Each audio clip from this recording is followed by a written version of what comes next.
As I grew up, I just found myself searching, just trying to figure out where I fit in and where I belonged. And I started using drugs in high school. I had numerous surgeries. I loved the way the pain medication made me feel.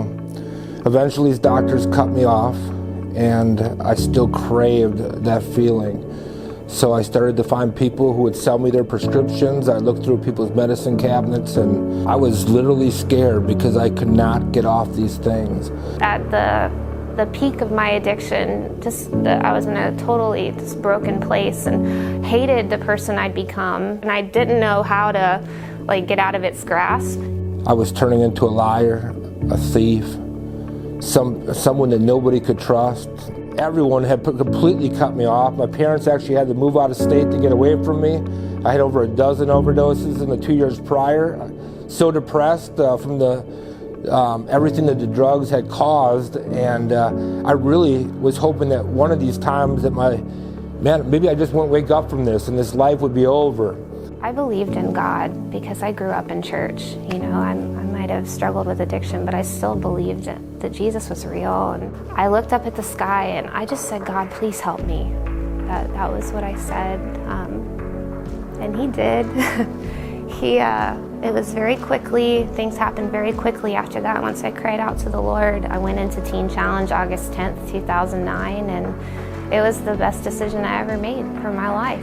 It was in 2009, after being arrested, that I found the doors of Milwaukee Teen Challenge. It was 2 weeks into that program where I started to hear the testimonies of guys that have been walking this thing out. I see them praising and lifting their hands to this Jesus, and I thought, you know what?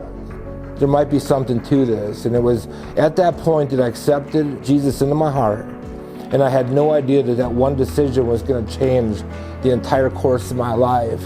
I fell in love with Jesus there in a deeper way than I could possibly imagine. He had a plan and a future for my life. He called me into ministry in Teen Challenge. All those things, the voids and the hurting and the pain that I was feeling that caused my addiction, he healed all of it. He redeemed all of it.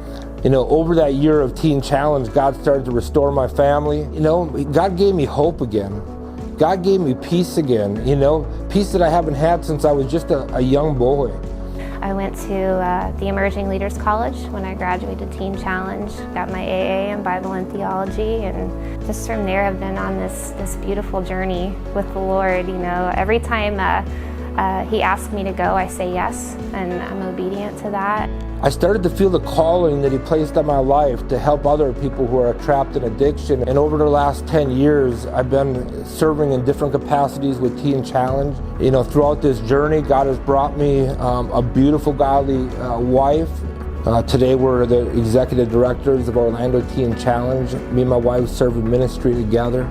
God is good. He's given me back everything that the enemy tried to take from me, and then even more. I have a beautiful family and I have a beautiful little boy, and I'm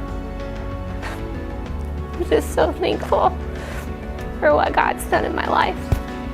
I could have never imagined my life turning out like this. I could never imagine that He would entrust me to help other people in the capacity that he entrusts me now. I owe it all to Jesus, man. Without Him, I'm absolutely a wreck, but with Him, God can do anything.